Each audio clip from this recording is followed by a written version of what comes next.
Good afternoon, viewers of Analytica Ayurveda.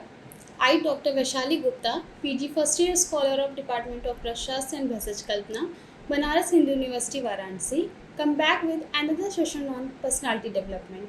Welcome to all of you. Today, we are continuing our conversation with Professor Anand Chaudhary sir. He has already shared some incredible insights on this topic, and we can't wait to hear more, sir. In our previous session, he defined the term personality very well.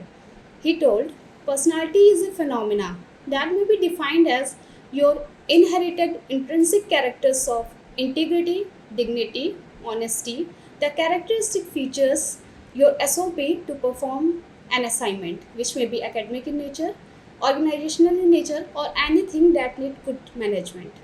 So, in this session, we are excited to learn more from you, sir. Welcome, welcome. Thank you, Dr. Vasali, for memorizing me that all what we have discussed, and you all viewers, welcome again and namaste to you all. And see, we are going to discuss some issues of the personality development, which I feel that is the one of the most important things what we are lacking in majority in the field of Ayurveda. तो हमें यहाँ पर ज़रूरत है कि एक व्यक्तित्व विकास, व्यक्तित्व निर्माण और व्यक्तित्व के विभिन्न पहलुओं पर बात करने की और बड़ा खुल के बात करने की। इसमें किसी न कोई भाषा का तारतम्य हो, ना कोई क्वेश्चंस की, नहीं इस यही क्वेश्चंस की फ्रेमिंग होगी और ऐसे होगी। आपको एक तथ्य से अवगत कराना है, एक ऐसे तथ्य से अवगत कराना है जिसको कि आप इग्नोर कर रहे हैं, जिसको कि आप बहुत अच्छा विकसित करके अपनी जो भी अचीवमेंट्स हैं आप उसमें और उसको मल्टीप्लाई कर सकते हैं और उसको सब्सटेंशिएट कर सकते हैं, लेकिन आप जानते नहीं हैं कि उसको कैसे करना है और संभवतः आपको ये अवगत भी नहीं कराया जाता है। You are not make to known that here is something which is known as personality and how to improve that, how to inculcate some good characters which are making your flow easy in the society. And when I say society, I mean workplace plus your all periphery. So, Dr. Vasali, good. I welcome you too because you are very busy in your examination schedules, and first year examinations notification is on. It is from December 2. But however, looking to the importance of this title, you are here with the viewers of Analytica Ayurveda. So we may start today's question answer. Yes, please. Okay, sir. My first question is related to communication skill. Sir, how does effective communication skill help in improving our personality, and why is it important to be aware of non-verbal cues while communicating with others? That is the $1,000,000 question. I repeat what she has asked. She has asked what is the importance of the communication skill, and further she added that what are the non-verbal cue and how these are important. तो देखिए, कल भी कहीं बात मैं कर रहा था तो संभवतः ये रूल रेगुलेशन में जब मैं आपसे डिस्कस कर रहा था डॉक्टर वैशाली अपने व्यूअर्स से एनालिटिका आयुर्वेदा के, और when we were discussing rule 160C, तो आई वाज एम्फसाइजिंग कि भाषा का बहुत बड़ा महत्व होता है। तो भाषा के महत्व को आपका प्रश्न वही है कि what is the importance of the communication skill. Communication skill plays a very very significant role everywhere. And when I say everywhere, means right from your all morning routine at your home to the whole workplace, your meeting with your subordinates and your meeting with your superiors, your in the department, your meeting with all your clients if you are in a profession where you have to meet the common public or the individual with the individual interest, and of course at home once again in the evening, and when you are making a dialogue with your domestic helps, and in the way of the returning home when you are purchasing something grocery from the vendors. Everywhere this is important, which is known as communication skill. एक सीधा सा example आपको मैं अगर बताऊं तो आप ही हैं, आप ही को एग्जांपल मान लेते हैं कि डॉक्टर वैशाली को ही लेते हैं और आप ही की कम्युनिकेशन स्किल पर आते हैं। एक सीधा एग्जांपल आपसे, आपको मैं आपका जैसे कि नहीं, मैं पक्का आपका सुपरवाइज़र हूँ, ठीक है। तो आप हमारे पास जब आती हैं और हमसे आप जिस तरह बात करती हैं और फिर जब आप अपनी क्लासेस में जाती हैं तो जो वहाँ टीचर्स आपकी क्लास लेते हैं फर्स्ट ईयर में मॉडर्न मेडिकल साइंस से, एनाटॉमी, पैथोलॉजी और फिजियोलॉजी और ये फार्माकोलॉजी से, या आयुर्वेद में आप जब रिसर्च मेथोडोलॉजी पढ़ने जाती हैं और वहाँ जो टीचर्स आपसे क्लास लेने आते हैं, अगर आप कभी उनसे कोई कन्वर्सेशन करती हैं तो फिर आप जब अपने बैचमेट्स के साथ आती जाती हैं, तो फिर आप जब अपने हॉस्टल में होती हैं, केजी गर्ल्स हॉस्टल में, तो और जब आप अपने उस नवोदय वाली फ्रेंड के साथ होती हैं जो आपके साथ 6th क्लास से यहाँ एमटी तक आई है, तो आप मुझे बताइए कि आपकी भाषा में अंतर होता है या सब एक जैसा होता है? बहुत अंतर होता है, बहुत अंतर होता है। गुड। और इस अंतर को पहचानिए। अब जिस भाषा में आप हमसे बात करती हैं उस भाषा में आप अपने रूममेट से नहीं बात करती हैं जो आप 6ठी क्लास से आपके साथ है नवोदय में। ये भी एक बड़ा अच्छा संयोग है व्यूवर्स कि ये 3 लोग एक बैच में एक साथ नवोदय विद्यालय में पढ़ी हैं, एक साथ फिर इन्होंने यहाँ BMS किया, फिर एक साथ ये लोग PG कर रही हैं। तो it's something which is very unique record I can say. तो अब आप ये बताइए, मैं आप ही के मुंह से सब चीज़ का कोशिश करता हूँ कि आपसे ही पूरा इंटरव्यू मेरा ना होकर के आपका हो जाए। चलिए अब आप बताइए, आप क्या फील करती हैं जिन शब्दों से आप हमसे बात करती हैं, क्या उन्हीं शब्दों से आप अपने रूममेट डॉक्टर गोल्डी से बात करेंगी तो उनको कैसा लगेगा? और डॉक्टर गोल्डी से जिन शब्दों से आप बात करती हैं उनसे अगर हमसे जब आप बात करती हैं फॉर्मली, उस तरह से डॉक्टर गोल्डी से बात करें। और मतलब मेरा मतलब है कि जिन शब्दों से आप डॉक्टर गोल्डी से बात करती हैं उन शब्दों से आप मुझसे नहीं बात करती हैं, और जिन शब्दों में आप हमसे बात करती हैं उन शब्दों से आप डॉक्टर गोल्डी से नहीं बात करती हैं। बाई चांस अगर तुम इसको उलट दो, जैसे तुम एक इमेजिनेशन में ले आओ, जैसे तुम डॉक्टर गोल्डी से बात करती हो वैसे हमसे बात करने लगो, और जैसे हमसे बात करती हो वैसे डॉक्टर गोल्डी से बात करने लगी हो, तो क्या होगा ये बताओ। सर एक काइंड ऑफ ऑकवर्ड सिचुएशन आ जाएगी। और बताओ। और सर थोड़ा उससे तो वैसे हम इनफॉर्मली बात करते हैं अपने फ्रेंड्स से, आपसे थोड़ा फॉर्मल होके बात करना होता है। बिल्कुल बिल्कुल। नहीं, अभी वो बात नहीं आई जो मैं सुनना चाहता हूँ, अभी नहीं आई।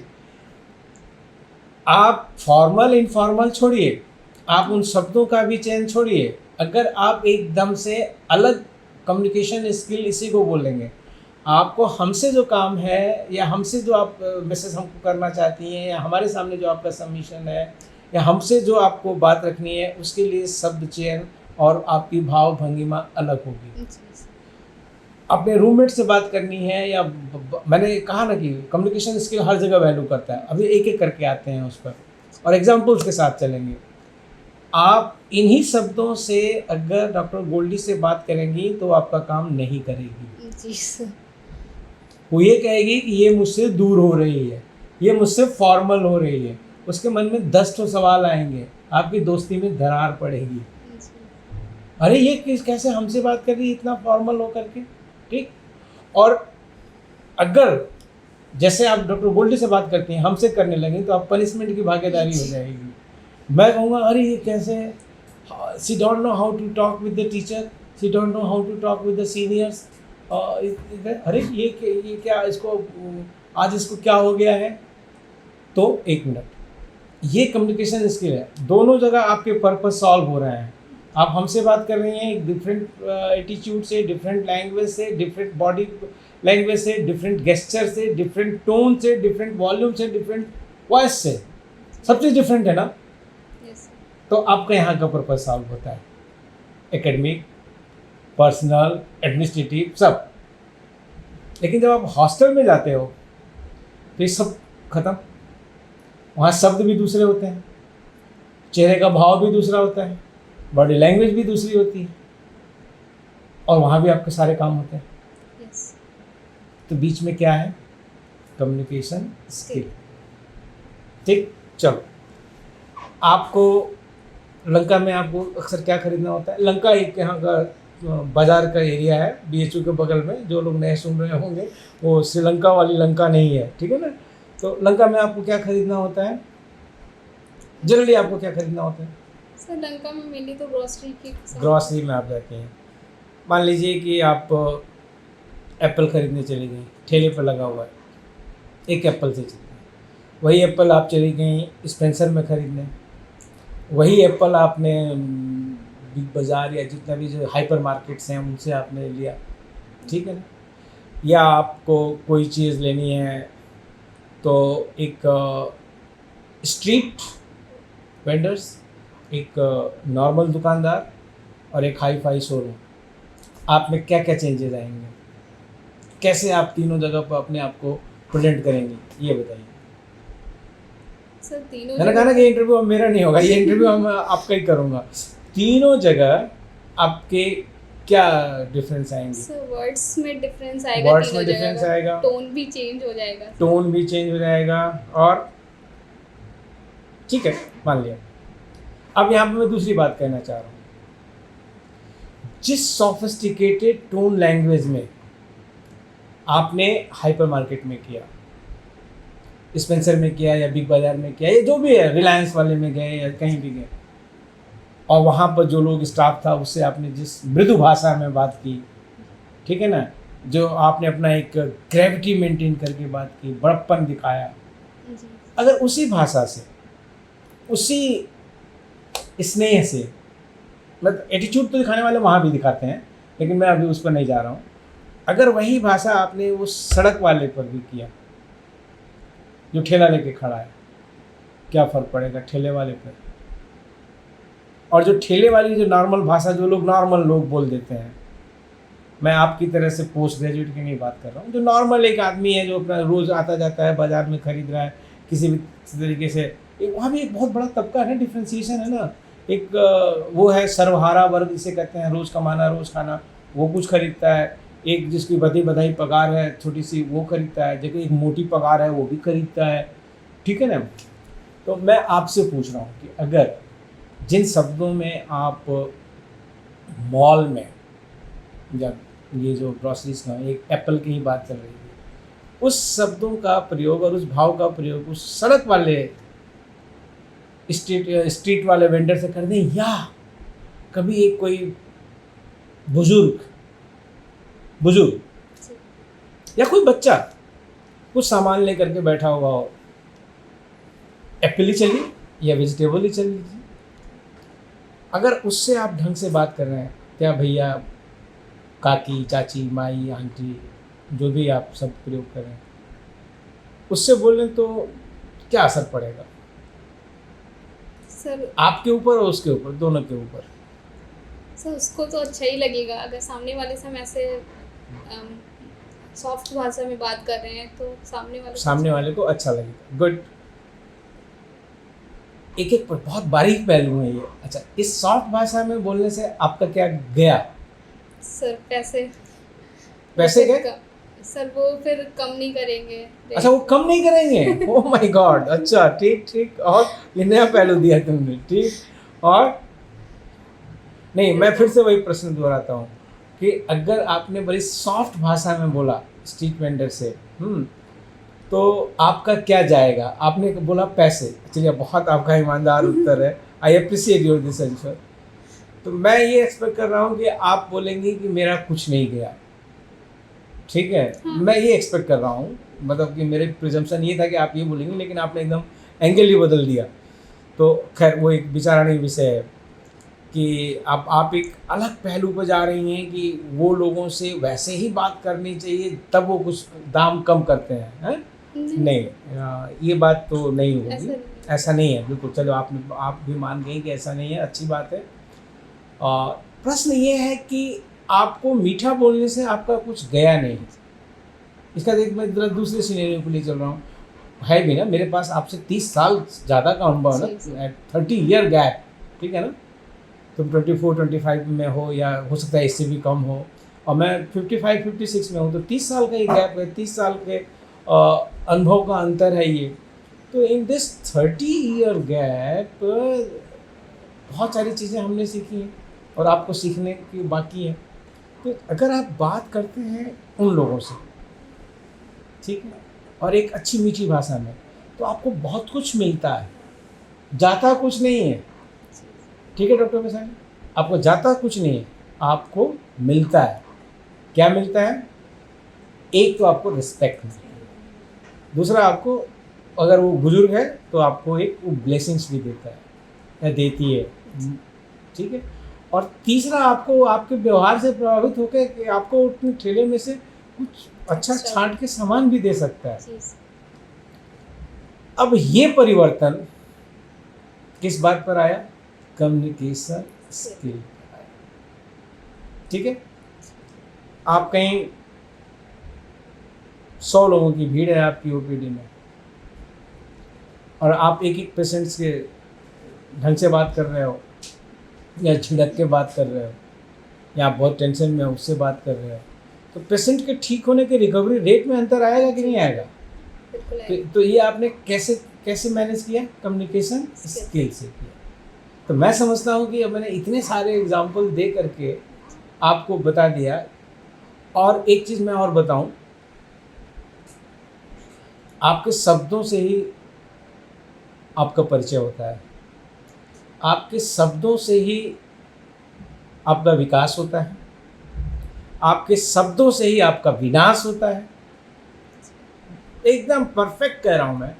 The word you use are responsible for your progress, the word you use are responsible for your demotion और destroyness, the word you use is responsible for your selection for the post you appear. The word you used are responsible for your rejection for the post you appear. तो जो है ना, ज्ञान को शब्दों में परिभाषित करके प्रस्तुत करना, व्यवहार में ले आना ही कम्युनिकेशन स्किल है। और आपकी दिनचर्या में आपके स्ट्रेस को कम करना या स्ट्रेस को बढ़ाना भी क्या है? कम्युनिकेशन स्किल है। मैं अपना ही एग्जांपल देना चाहूँगा, दूसरों का क्या, मैं अपना ही अनुभव दूँ। जब हम कहीं लेक्चर दे रहे होते हैं, क्लास में होते हैं, या सेमिनार, कॉन्फ्रेंस, मीटिंग, जो कुछ भी, डिफरेंट कहीं 2 ही मिनट बोलना होता है, घंटी बजने लगती है, और जिसके लिए कि गवर्नमेंट ऑलमोस्ट 50,000 रुपये खर्च करती है। कितना?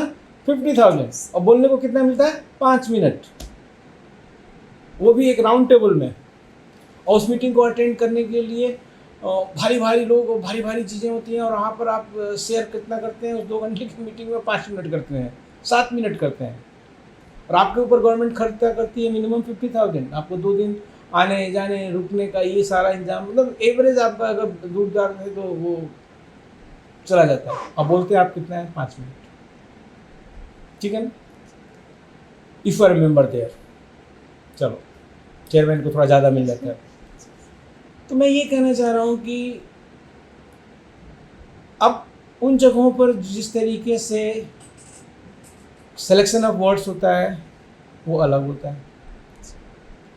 और कभी आप अपना, जो मैंने आपको टास्क असाइन किया है, आपको चाहे आपके सीनियर्स को आने वाले समय में आप पूरा करके नहीं आए, तो मेरा वर्ड सिलेक्शन अलग होता है। कभी कोई ऐसी घटना हो गई तो अपने कलीग्स के साथ भी वर्ड सिलेक्शन अलग हो जाता है। और फिर वर्ड सिलेक्शन, कभी कलीग्स भी ऐसा बोल देते हैं, साथ में जो काम करने वाले लोग हैं, प्रोफेसर हैं या कोई भी हैं, ऐसे शब्दों का प्रयोग करते हैं जो कि पूरी ज़िंदगी के लिए बिगाड़ देता है। महाभारत क्यों हुई थी? क्या वो सेंटेंस था महाभारत के लिए, लोकोक्ति में? एक सेंटेंस में महाभारत हुई थी ना, नहीं पता है तो जान लो। ऐसे वो महल बनाए जाते थे जिसमें कि आर्किटेक्चर का वो भारत के विज्ञान में वो बात करती थी, भारत के वास्तुशास्त्र में, कि जहाँ जल नहीं होता था वहाँ जल दिखाई देता था, और जहाँ सूखा दिखाई देता था वहाँ जल होता था। तो ऐसा ही महल किस महाराज युवराज अधिष्ठिर का, वो तो उस समय युवराज ही थे, बना हुआ था, और दुर्योधन गए हुए थे वहाँ। तो द्रौपदी ने देखा, ठीक है ना, तो वो उसको साथ कुछ ऐसा उसको एक्सपीरियंस उसका ऐसा हुआ कि वो ये सोच रहा था, वो आर्किटेक्चर की कलाकारी थी कि ये सूखा है लेकिन वहाँ पानी था, और जहाँ पानी था जो सूखा था वहाँ पानी था, जहाँ पानी था वो सूखा, पानी दिख रहा था वो सूखा था। तो दोनों बार भ्रमित हो गया दुर्योधन। तो द्रौपदी ने कह दिया जोर से कि अंधे का बेटा अंधा। यस, याद आया? याद है। कितने शब्द हैं इसमें? अंधे का बेटा अंधा, 4 ही शब्द है ना। उस पर क्या हो गई पूरी महाभारत। महाभारत, 18 दिन की ऐतिहासिक। यस, तो ये क्या है? Communication skill. ठीक है, वहीं पर चले महाभारत में आ गए तो महाभारत के एग्जाम्पल देना मैं तो शुरू कर दूंगा। कृष्ण का उपदेश गीता क्या है? Communication skill. पूरी गीता क्या है? Communication skill. अर्जुन तो धनुष रख देते हैं तो जो भी बात होती है वो क्या है? Communication skill. महाराज भीष्म पितामह जब प्रतिज्ञा लेते हैं तो वो भी क्या थी? Communication skill. भीम प्रतिज्ञा लेते हैं तो क्या थी? Communication skill. तो मेरे ख्याल से अब आयुर्वेद पर भी बातें कर रहे हैं, तो मतलब कम्युनिकेशन स्किल के उदाहरण के ऊपर। अगर आप लोग सुने नहीं हैं, वो लोग सभी लोग उस समय स्वर्गवासी हैं, तो अगर मैं शुरू करूं बात बहुत पुरानी और उन लोगों की बात सुनिए। Professor Ramhar Singh, professor M S. Baghel,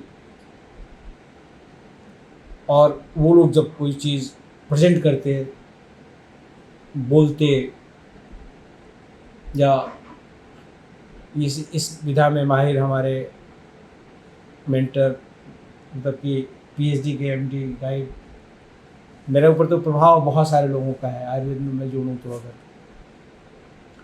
लेकिन जो ऑफिशियली मेरे गाइड रहे, जैसे मैं आपका हूँ तो डॉक्टर एस के दीक्षित, ज़बरदस्त कम्युनिकेशन स्किल।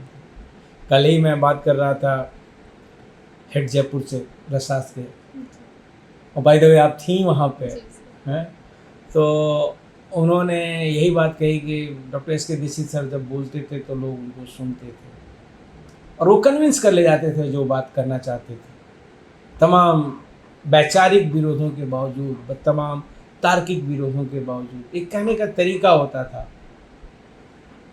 तो वो कम्युनिकेशन स्किल है। तो कम्युनिकेशन स्किल ही आपके व्यक्तित्व को गढ़ता है। मैं पहले कहा था ना आपसे, क्योंकि आप सेकंड इंटरव्यू में मैंने पहले ही कहा था, ऑल हु आर लिसनिंग, आपका फर्स्ट इंप्रेशन आता है आपने पहन क्या रखा है, और आपका उससे भी बड़ा इंप्रेशन आता है कि जब आप बोलते हैं तो आपके मुंह से शब्द क्या आता है, और तीसरा आता है कि जब आप बोल रहे होते हैं तो आपकी भाव भंगिमा क्या होती है, जो इन्होंने नॉन वर्बल क्यू किया।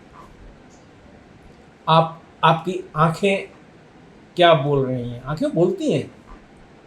आपके हाथ क्या इशारा कर रहे हैं? हाथ बोलते हैं, सपोर्ट करते हैं। आप देखिए, आप गुस्सा होते हैं तो आपका हाथ कैसे आता है, और आप प्यार से बात कर रहे हैं तो आपका हाथ क्या जाता है, और उस पर भी आप कंट्रोल हो करके यूँ बैठे हुए हैं, मौनी बाबा बन के, गुस्सा आ रही है लेकिन ऐसे हाथ मजबूत करके। अब सब मैं सीख लिया हूँ, तो हाँ, तो ऐसे चुपचाप बैठे हुए हैं, लेकिन कभी कभी ओवर हो जाता है तो बोलना पड़ता है। लेकिन हाँ, मैं मानता हूँ कि मैं इस पर बोल सकता हूँ कि पर्सनालिटी डेवलपमेंट क्या है, क्योंकि पर्सनालिटी को हमने नज़दीक से अध्ययन किया है, अपने लिए भी दूसरों के लिए भी। और मेरे बहुत सारे मित्र बड़े ज्ञानी हैं, बहुत अच्छा विषय जानते हैं, मौलिक सिद्धांत से लेकर के काय चिकित्सा तक सारे विषय, लेकिन उनके पास एक ही चीज़ नहीं है, वो है पर्सनालिटी।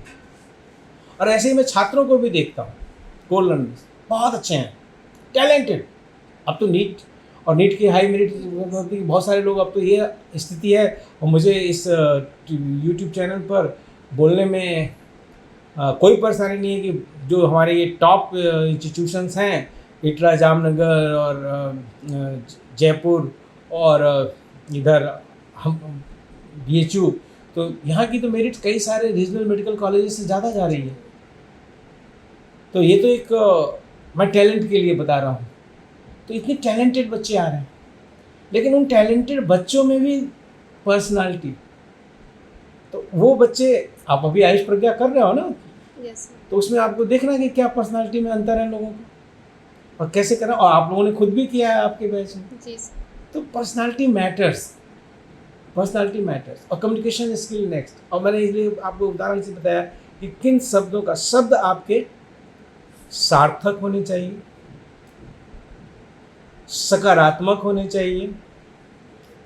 हिंदी में बोलने की बहुत डिमांड आती है, तो your words must be very positive, non piercing, चुभे ना। अब बड़ी बात कर, अरे अभी मैंने सीखा, आदमी तो हमेशा सीखता है ना। मैं नाक की असेसमेंट टीम में अभी गया था बंगलौर की तरफ से कहीं पर, इसी महीने में गया था। तो कुछ कमियां थी, तो लिखा जा रहा था कि this college is not having this facility, right, this college is not having this facility. हमारे चेयरमैन साहब ने कहा कि नहीं, इसको ऐसे नहीं लिखा जाएगा, इसको ऐसे लिखा जाएगा, द कॉलेज में इम्प्रूव दिस फैसिलिटी और डैश डैश डैश। हम बोल रहे, हम लिखवा रहे थे, मैं लिखवा रहा था कि the college is not having very proper facilities of the boys hostel.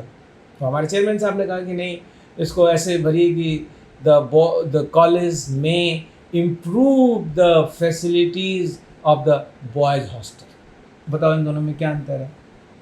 जो नेगेटिव, हाँ आप बताओ इन दोनों में क्या अंतर है? सर वही जो चेयरमैन सर ने बोला वो एक पॉजिटिव वे में जा रहा है। हाँ, और मैं नेगेटिव जा रहा था। तो हमें अपनी बात को एक पॉजिटिव वे में ही कहना चाहिए। कठिन है, हमको 56 साल की भी उम्र में भी बहुत जगहों पे कठिन लगता है, और भी जब सत्य बोलना होता है तो और कठिन लगता है। लेकिन मैं सलाह तो यही दूंगा और खुद भी फॉलो करने का प्रयास करूंगा कि नहीं, बातों को सार्थक और सकारात्मक रूप में कहा जाए। तो ये कम्युनिकेशन स्किल है। और जो आपने कहा नॉन वर्बल की, वो शब्दों के बराबर ही इम्पोर्टेंस है। आंखें बोलती हैं, भाषा बोलती है, हाथ बोलते हैं, आपके पाँव की स्टाइल बोलती है बैठने की। आदमी बैठा है और उसके बैठने के आधार पर आप देख करके बता सकते हैं कि उसका व्यक्तित्व क्या है।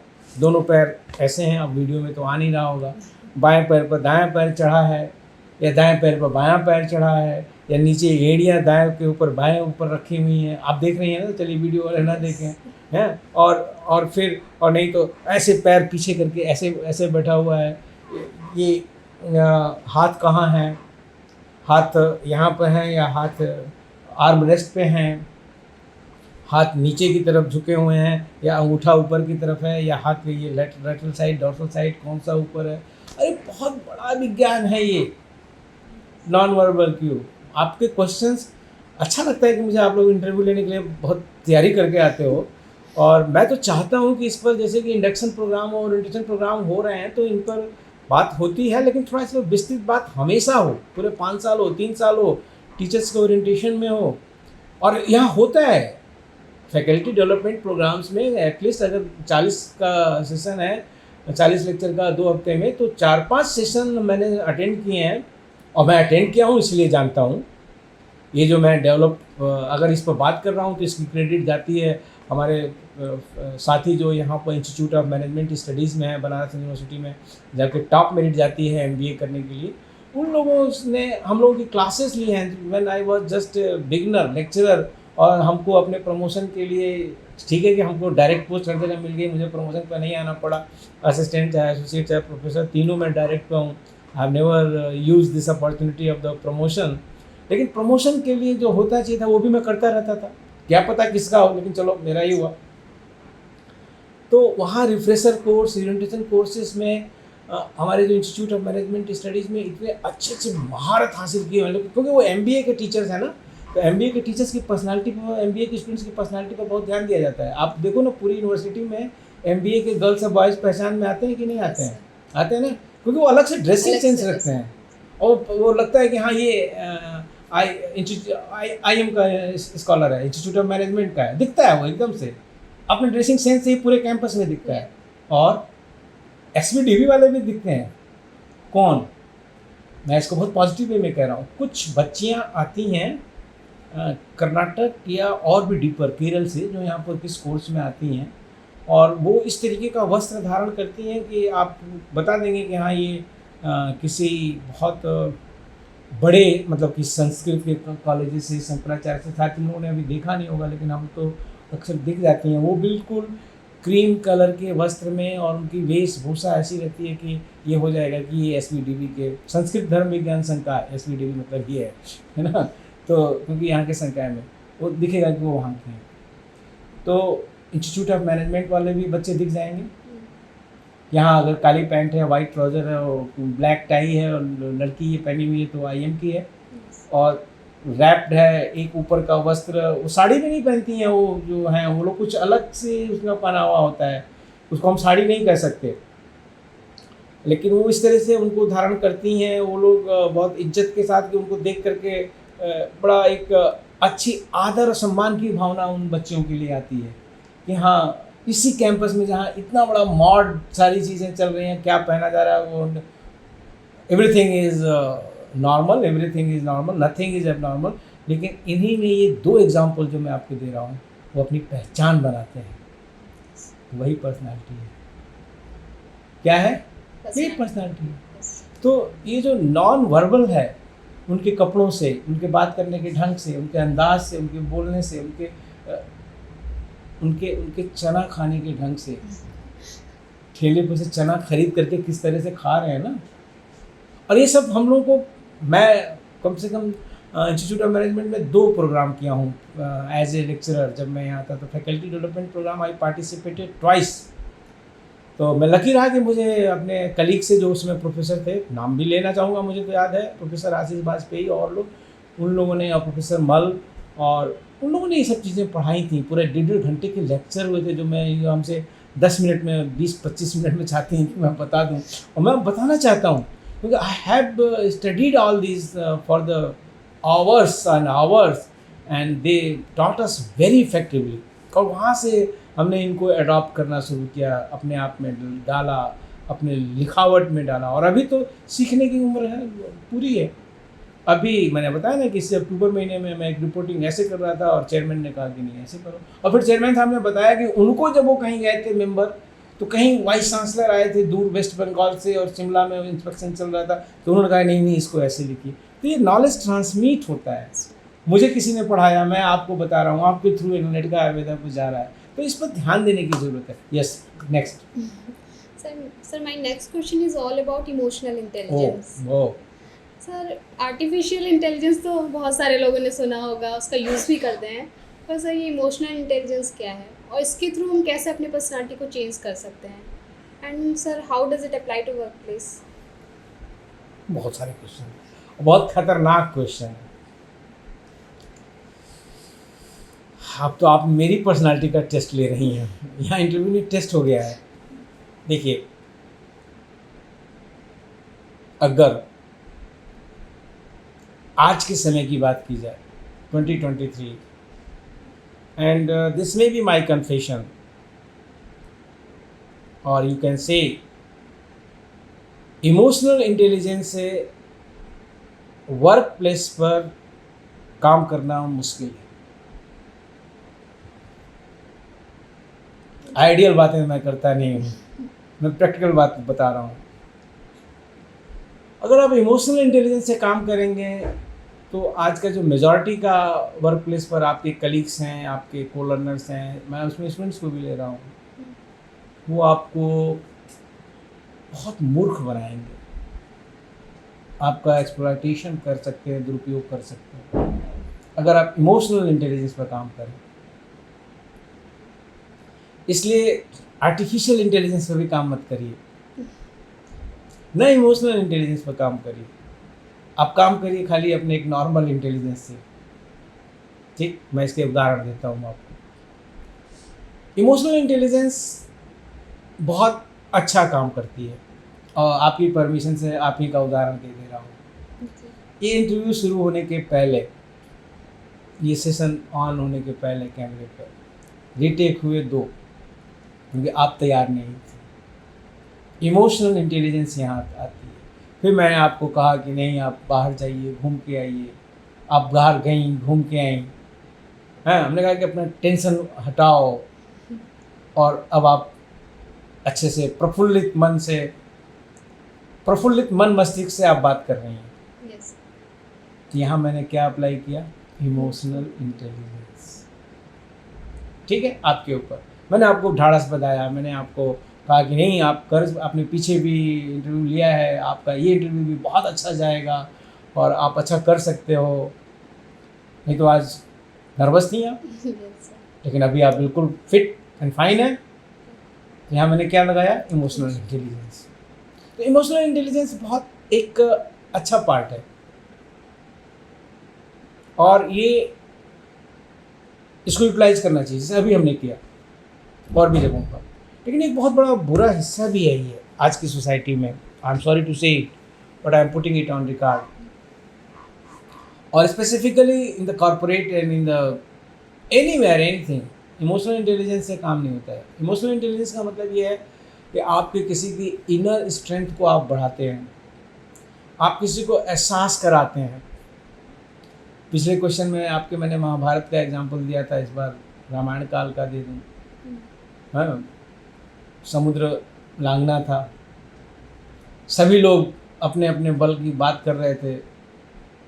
महाबली अंगद, महाबली सुग्रीव, ठीक है ना, सभी लोग बता रहे थे कि हाँ मैं चला तो जाऊंगा लेकिन वापस नहीं आ पाऊंगा, हाँ मैं कर तो सकता हूँ लेकिन ये तकलीफ है, ये नहीं हो पाएगा। लेकिन हनुमान जी कुछ नहीं बोल रहे थे। तो वहीं पर सबसे बड़े उनमें से सेनापति जी के, मतलब जो भी आप शब्द कह लीजिए, जामवंत जी महाराज थे। तो उन्होंने कहा काचुप साध ही रहे बलवाना। हनुमान जी चुप थे, तो उनके बल को याद दिलाया किसने? जामवंत जी ने। और उनको कहा कि अरे आप तो पार कर सकते हैं समुद्र को। तो वहाँ जामवंत जी ने इमोशनल इंटेलिजेंस का प्रयोग किया। किसका प्रयोग किया? इमोशनल इंटेलिजेंस का प्रयोग किया, है ना। तो आप याद करिए, अपने ऊपर याद करिए कि आपके मम्मी पापा ने कितनी बार आपके ऊपर इमोशनल इंटेलिजेंस का प्रयोग किया है। आपके सिस्टर ने, आपके ब्रदर ने आपके ऊपर, या आपने खुद कितनी बार इमोशनल इंटेलिजेंस का प्रयोग किया है? नहीं नहीं नहीं नहीं, मेरी बेटी बीएचयू में एडमिशन लेके रहेगी, मेरी बेटी ऐसा कर रही है ना। तो इमोशनल इंटेलिजेंस बहुत अच्छी चीज़ है, लेकिन इमोशनल इंटेलिजेंस, मेरे चेहरे पे भी भाव आ रहा होगा, मैं छुपा नहीं पाता हूँ कि उसका दुरुपयोग होता है आजकल। 2023 में इमोशनल इंटेलिजेंस का दुरुपयोग होता है। आपको केयरफुल रहना पड़ेगा। अगर हम पर्सनालिटी के ऊपर बात कर रहे हैं तो मुझे कॉन्फिडेंस साफ साफ आपको बात बतानी पड़ेगी। और आर्टिफिशियलिटी तो भरी हुई है। Yes. मेरे सामने, मैं बहुत अच्छा टीचर हूँ, और जैसे ही मैं हटा तो मैं बहुत ख़राब टीचर हूँ। बीएमएस में 3 साल के कोर्स है, फर्स्ट प्रॉप में मैं हीरो हूँ, और जैसे फर्स्ट प्रॉप पूरा हुआ तो मैं जीरो हूँ। मैं किसी की भी बात कर रहा हूँ। Yes. जब तक डायरेक्टर पोस्ट पर थे, या डीन पोस्ट पर थे, या वाइस चांसलर पोस्ट पर थे, तो इतनी फैकल्टी उनके गुणगान किया करती थी, और जैसे ही उनका टर्म पूरा होने को आया और गए तो back firing, back biting, cross firing भी शुरू हो गई। तो जबकि उस अधिकारी को इमोशनली इतना ब्लैकमेल किया होता है उस व्यक्ति ने, इमोशनल इंटेलिजेंस का उपयोग करके, कि आप तो महान हो, आपके जैसा तो कोई था ही नहीं, आप बस इस है कि नहीं। तो इमोशनल इंटेलिजेंस अच्छी चीज़ है, बहुत अच्छी चीज़ है, सावधान रहना होगा, इसका दुरुपयोग होता है आज 2023 में या आज के परिवेश में। लेकिन भावुक नहीं है कोई तो क्रिएटिव नहीं है।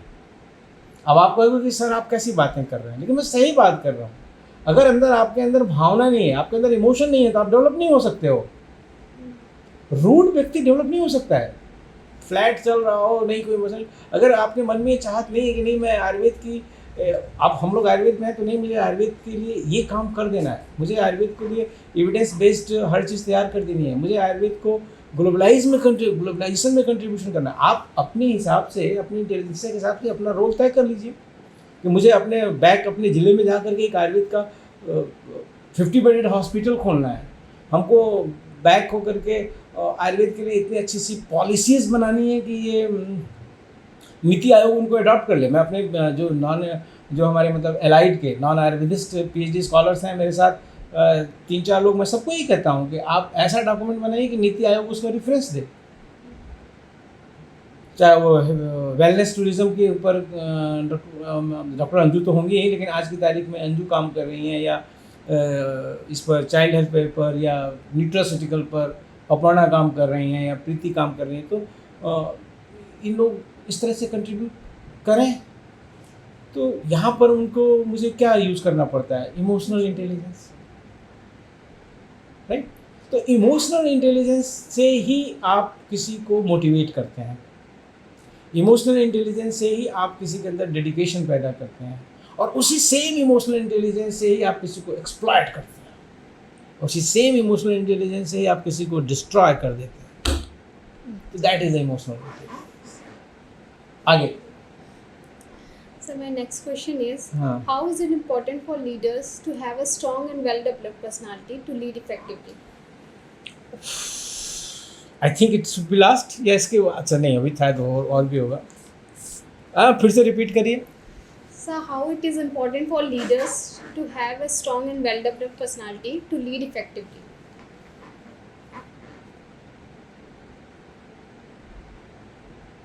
एक वाक्य में मैं इसका उत्तर दे सकता हूँ। Also, प्रधानमंत्री नरेंद्र मोदी,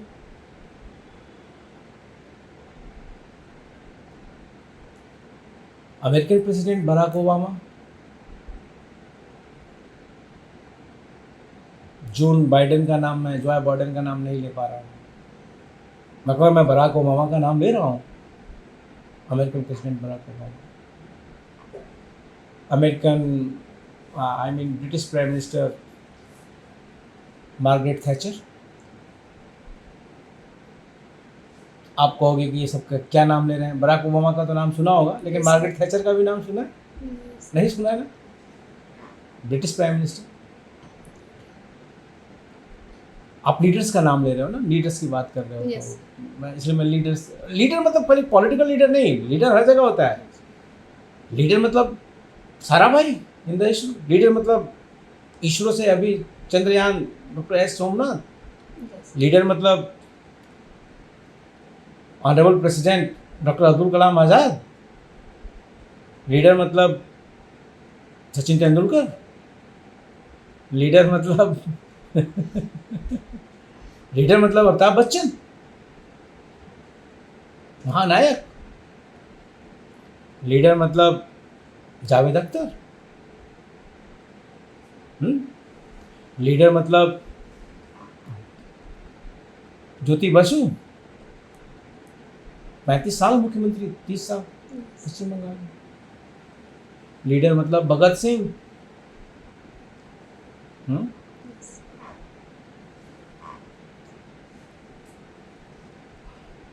लीडर मतलब डॉक्टर सी द्वारकानाथ, लीडर मतलब प्रोफेसर CP शुक्ला, लीडर मतलब प्रोफेसर विजय ठाकर, लीडर मतलब प्रोफेसर PV शर्मा, लीडर मतलब प्रोफेसर PV तिवारी, लीडर मतलब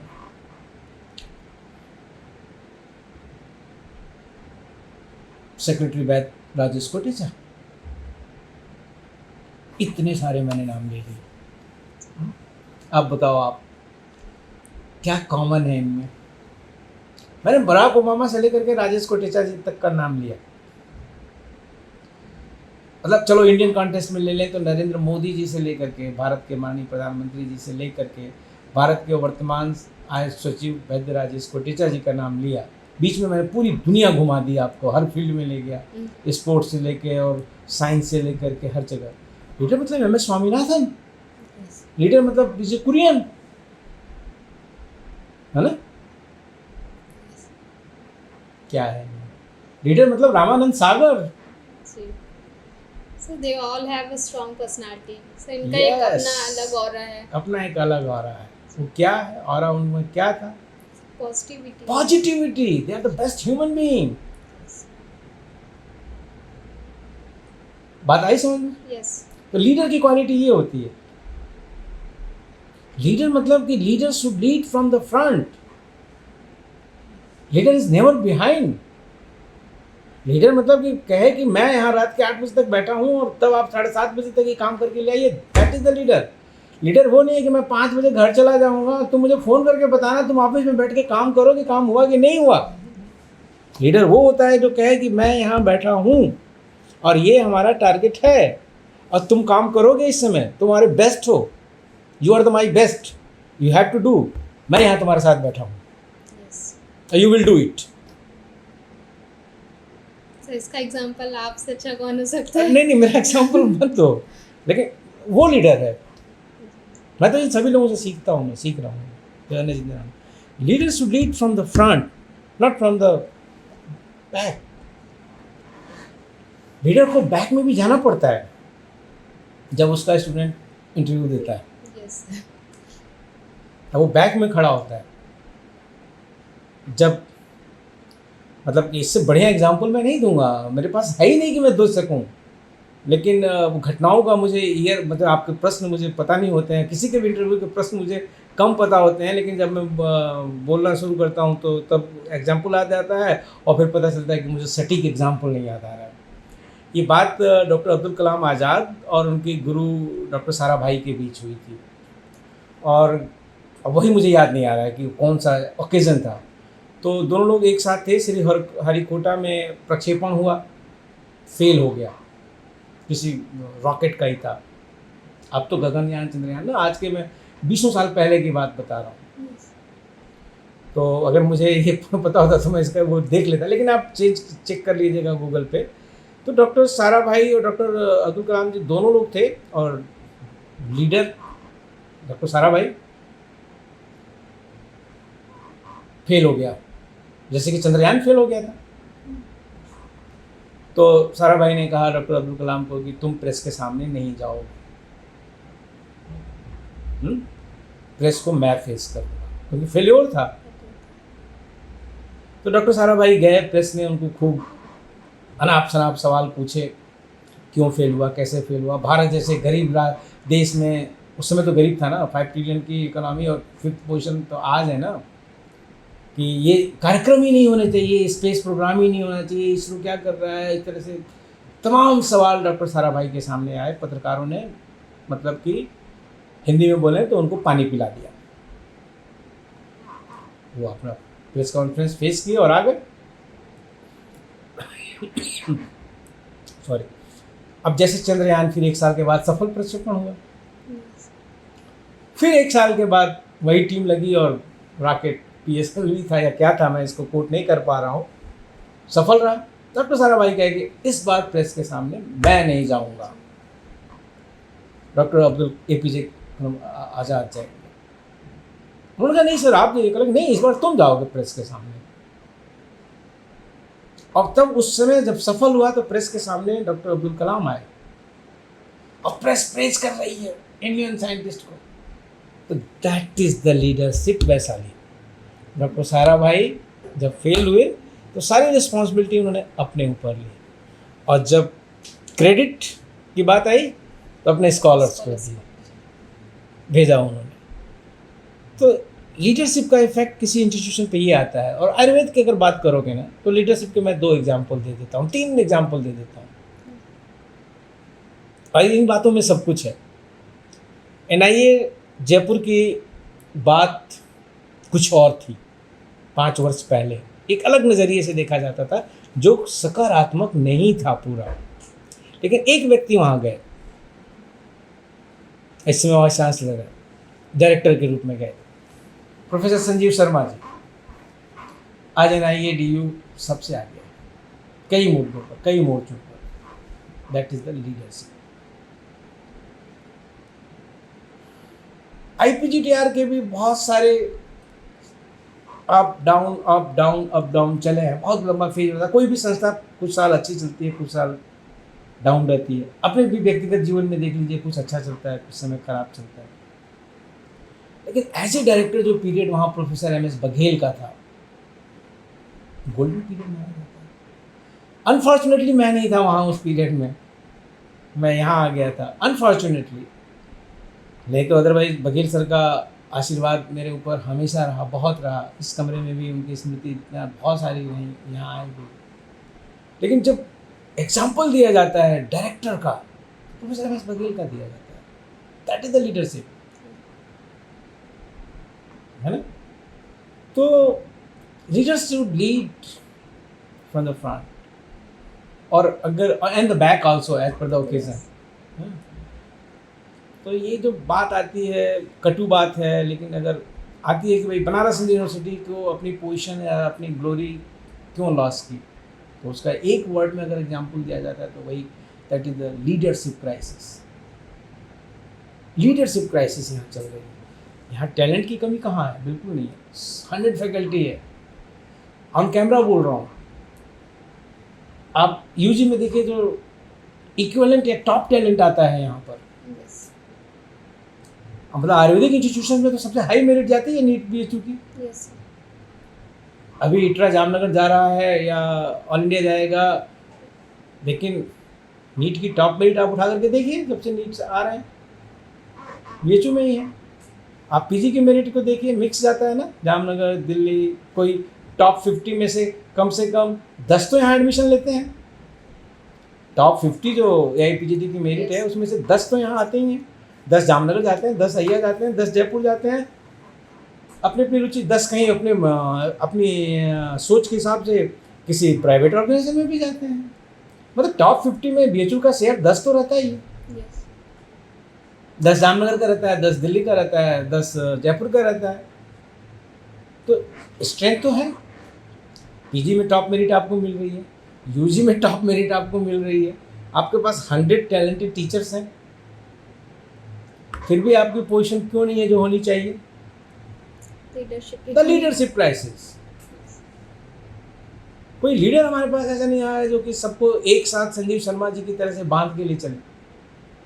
कोई लीडर नहीं आया MS बघेल सर की तरह से जो कि सबको एक, पता है आपको बस इस सेंटेंस को भाई इमोशनल होना।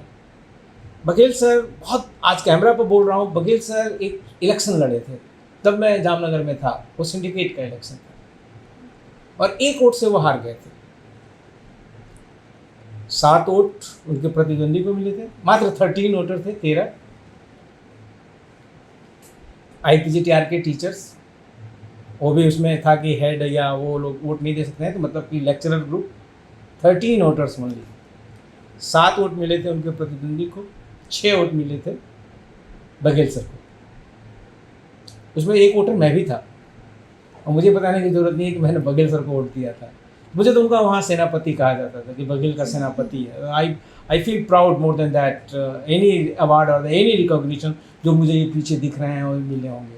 ये अवार्ड मेरे लिए सबसे बड़ा है कि बघेल का सेनापति था या बघेल का सेनापति है। तो बघेल सर जब डायरेक्टर बने तो जानते थे कि किसने उनको वोट नहीं दिया है। उन 6 में से किसने उनको वोट नहीं दिया था, ही वॉज नोइंग वेल। और मैं यहाँ आ गया था, मुझसे काफ़ी उनकी बातचीत होती थी, जीवन पर्यंत हुई। और वो कहते थे कि देखो आनंद, मैंने उस व्यक्ति को भी बहुत ऊंचाई तक पहुंचाया जिसके चलते मैं हारा था। क्या कह रहा हूँ?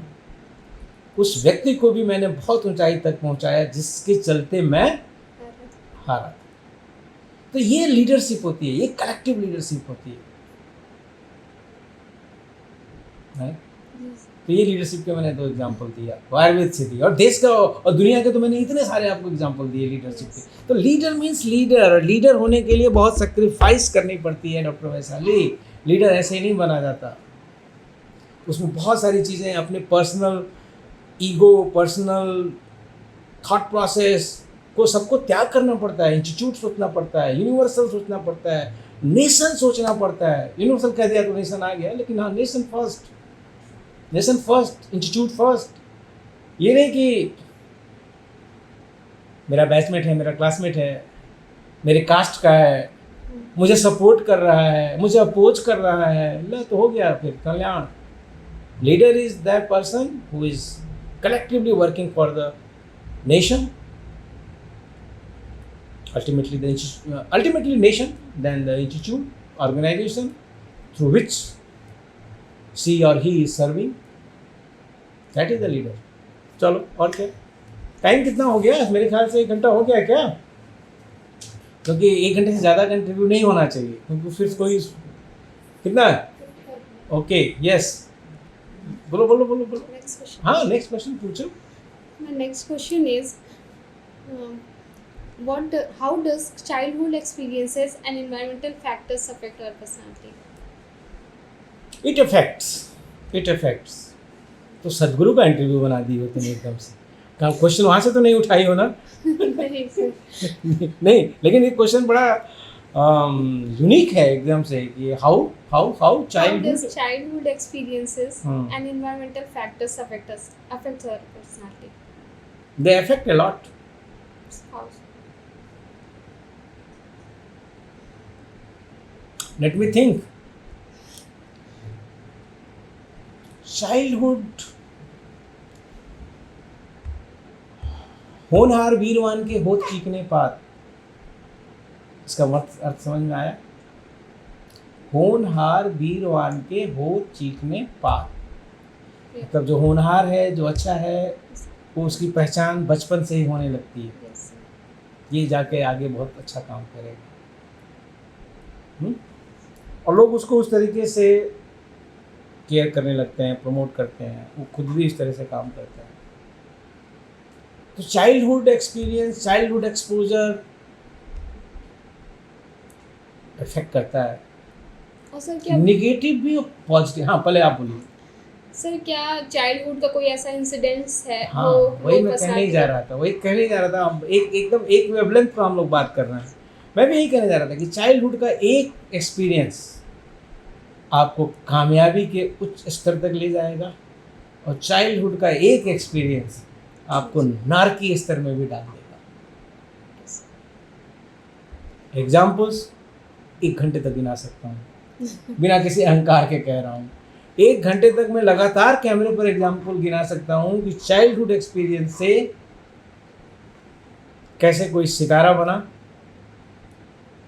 और चाइल्डहुड एक्सपीरियंस से कैसे कोई नीचे चला गया। वैश्विक स्तर पर एग्जाम्पल्स हैं। फॉर्चुनेटली डॉक्टर वैशाली, आप जानते हो, हमारे साथ 1 साल से तो पीजी स्कॉलर के रूप में हो, पहले से यूजी के साथ हो। पढ़ाई बहुत करनी चाहिए, किताबें बहुत अच्छी दोस्त हैं आपको। आप इस कैमरे में, कैमरा क्या दिखाना है, मतलब आप इस कमरे में आप खुद देख रहे होगे, वैरायटी ऑफ बुक्स हैं। Yes. तो वैरायटी ऑफ बुक्स को पढ़ने से, और मैं कुछ इस तरीके की चीज़ें अभी पढ़ने की कोशिश कभी भी करता रहता हूँ, कुछ अलग से हट के, आयुर्वेद से भी अलग हट करके। तो आप देखेंगे तो वो एक्सपीरियंसेस बहुत काम आते हैं। और जब आप, एक सवाल आपका और था, इन्वायरमेंट, तो यहाँ से अगर आप इन्वायरमेंट पे जा रही हो, तो एक जो आपका पेरिफेरल सोशल इन्वायरमेंट है उससे मतलब है, या जो आपका इन्वायरमेंटल एटमॉस्फेरिक इन्वायरमेंट है उससे मतलब है, sir social environment. Social environment से मतलब है। दैट इफेक्ट्स मोस्ट, बहुत बहुत इफेक्ट करता है। और किसी इनका चाइल्डहुड एक्सपीरियंस और सोशल इन्वायरमेंट का कोई यूनिवर्सल रूल नहीं है। मुझे अपना सेंटेंस सुधारना पड़ेगा, इसका कोई यूनिवर्सल रूल नहीं है। चाइल्डहुड एक्सपीरियंस की किसी एक घटना से आहत, अपमानित बालक कामयाबी के उच्च स्तर तक पहुंच सकता है।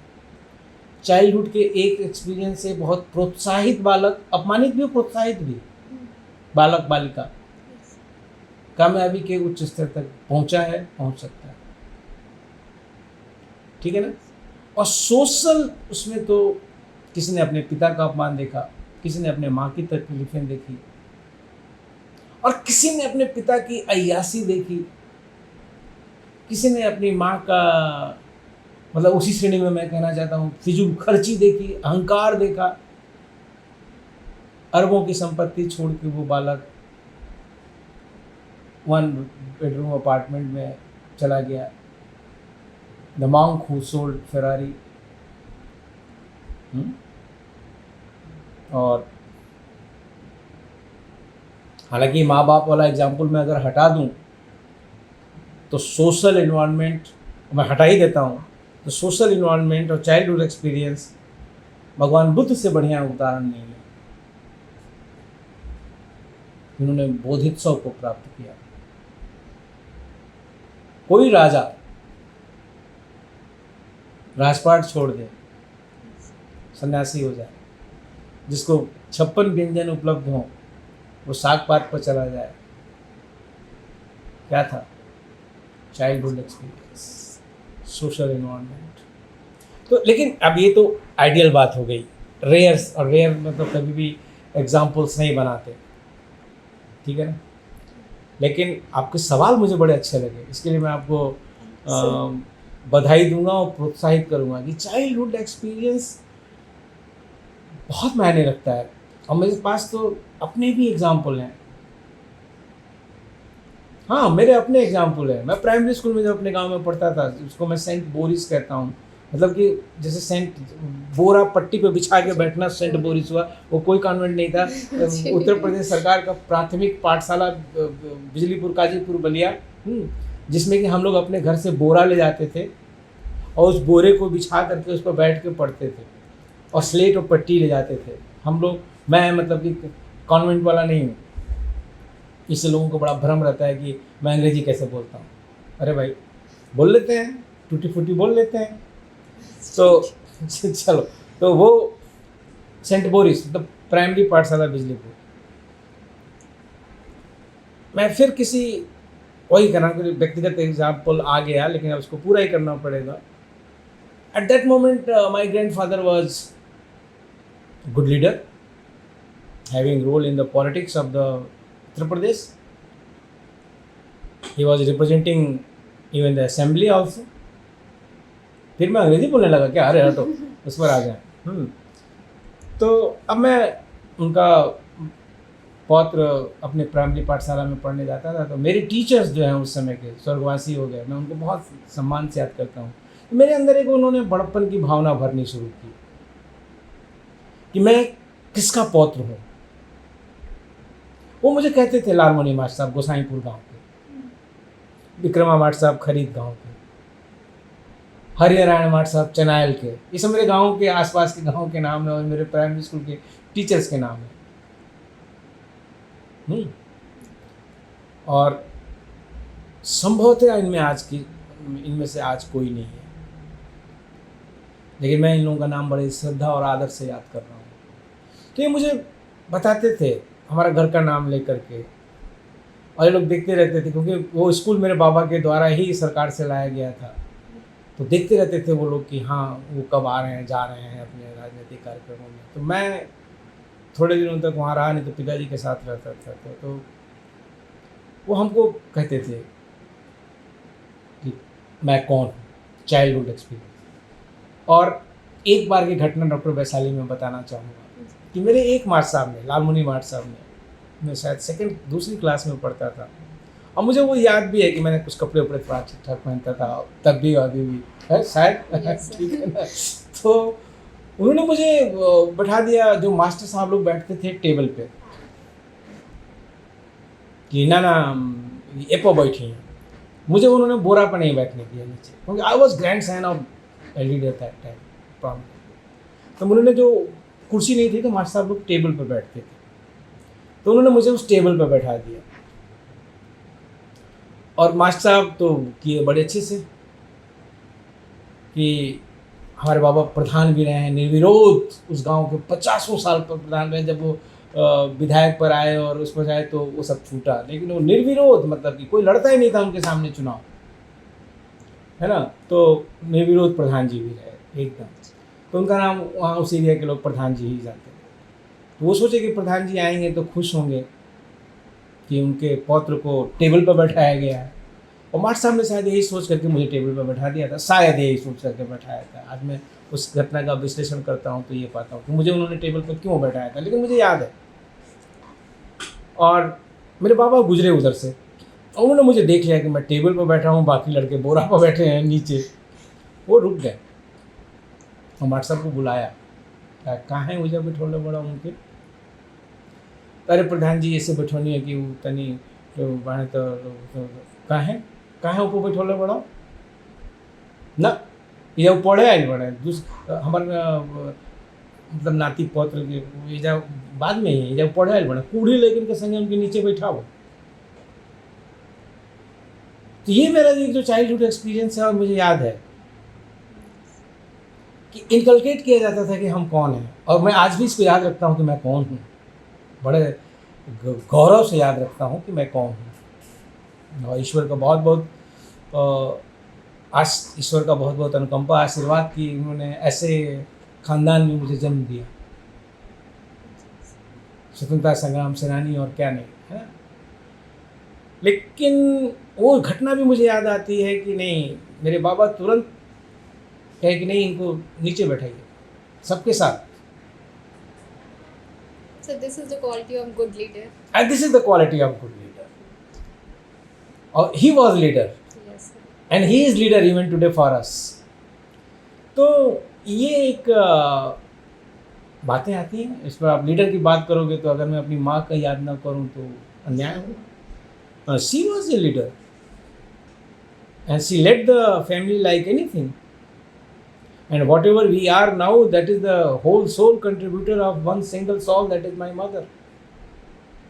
And it may be happen for every family. Yes, It is sir. true for every family, Yes. not for my own family. तो leader is the in your own. तुम भी लीडर हो, तुम भी कहीं लीडर हो, तुम भी कहीं लोगों को बात करोगी, बताओगी कि हाँ हमें ऐसा करना चाहिए। तुम अपने पहले तो तुम अपने आप की लीडर हो, फिर न लोग आएंगे Yes. साथ चलने वाले। फॉलोअर्स मत कहना, साथ चलने वाले, colleagues. So the childhood experience as well as the social environment play very very vital role in your personality development in both way. अब टाइम नहीं है तो इसका एक्सप्लेनेशन सब लोग कर सकते हो आप लोग। एक अच्छा साथ है आपका तो शानदार आपका विकास होगा, और साथ आपका। अब मैं गांव से शुरू होता हूं तो फिर गांव पर ही चला जाऊँ वापस, है ना। आजकल नशाखोरी का अभियान बहुत ज़्यादा है हमारे एरिया में, तो पंजाब को भी पीछे लोग छोड़ रहे हैं। पंजाब में ये था कि नहीं, शाम को 7 बजे के बाद जो अगली बात होती है तो वेरीफाई करना चाहिए। अब तो उस एरिया में ये हाल है कि बहुत ज़्यादा नशा है। तो क्यों? क्योंकि लोगों में प्रतिस्पर्धा है कि हम उसको खानदान के लड़के को नशेड़ी बनाएंगे, क्योंकि उसने मुझे बनाया था। फलाना के बाबूजी हमके बनौले रहना, हमहू उनका लेकर के बना देने बने। तो ये सोशल इन्वायरमेंट है। Yes, sir. और एक सोशल इन्वायरमेंट आपका इस कमरे का है, रसा डिपार्टमेंट का है, कि आपके सामने रोज एक टास्क रहता है। आप 7 लोग हो हमारे साथ, और सबके सामने एक टास्क रहता है, नहीं ये करना है। तो childhood experience and environment, BHU का इन्वायरमेंट, जामनगर का इन्वायरमेंट, जयपुर का इन्वायरमेंट, या दिल्ली का इन्वायरमेंट, सब अपने अपने इन्वायरमेंट में ही तो फ्लरिश कर रहे हैं, पर सबकी परवरिश हो रही है। Yes. And that social fabric and that social environment is necessary for the personality development, right. Yes. I think it is sufficient. और नेक्स्ट भी आपको ही आना है, उसके बाद आपको पीजी एग्ज़ाम में चले जाना है। तो मुझे लगता है कि और तो सवाल नहीं है ना आज के। That's all, sir. That's all good. So dear viewers, आज एग्जाम्पल्स कुछ इस तरीके से दिए गए, और आप बधाई दीजिए डॉक्टर वैशाली को कि इन्होंने आज एक किला फतह किया है। और ये वाकई किला फतह एक इनका बड़ा शानदार हुआ, और जो इनके सवाल थे वो इनके सवालों के साथ ही उन्हीं के उदाहरण से ही पूरे हुए। तो लंबा तो बात हो जा रही है, लेकिन मैं समझता हूँ कि ये उपयोगी भी होगी सबके लिए। और आप धन्यवाद कर सकती हैं सबको। Thank you so much, sir, for your guidance and your views on this topic. I sincerely appreciate your contribution to this topic. आप मुझे मत धन्यवाद करिए, आप व्यूवर्स को धन्यवाद करिए, मैंने उसके लिए कहा था। ये तो मैं अपनी ड्यूटी करता हूँ। Really I am doing all this things as a part of my duties of a teacher of the university, teachers of higher education. अभी जैसे कि मैं ये जो वस्त्र धारण किया हूँ, मैं अभी एक लेक्चर दे के आ रहा हूँ रिफ्रेशर कोर्स में, जो फैकल्टी ऑफ आयुर्वेद के टीचर्स के लिए था, university UGC academic staff college का। तो वहाँ मैंने एक सेंसिटाइजेशन प्रोग्राम पर बात की, आईपीआर और पेटेंट पे। तो मैंने आपको एक ज़रूरी नहीं था कि मैं यही पहन के जाता, लेकिन जब मैं पर्सनालिटी पे बात करता हूँ तो I must make my self presentable, right. It's तो उसके पहले तो मैं वहाँ पर अभी 1.25 घंटे उन लोगों से बात करके आ रहा हूँ। समय 1.5 घंटे का था, लेकिन मैं 1.25 घंटा बोल गया। 1.25 घंटे का था, 1.25 घंटा बोल गया, क्योंकि आईपीआर और पेटेंट। और मेरे मित्रों को अच्छा लगा कि नहीं अच्छा लगा, वो तो वो जानेंगे, वो बताएंगे। और फिर आपसे वार्ता हुई। तो personality matters, doctor Vaishali, personality matters, right. So thank you to all viewers, and I do hope there will be no image crisis in the Ayurveda, and every person will develop himself, herself as a very bright Ayurvedist. Thank you for, and we need your feedback, your comments. Namaste.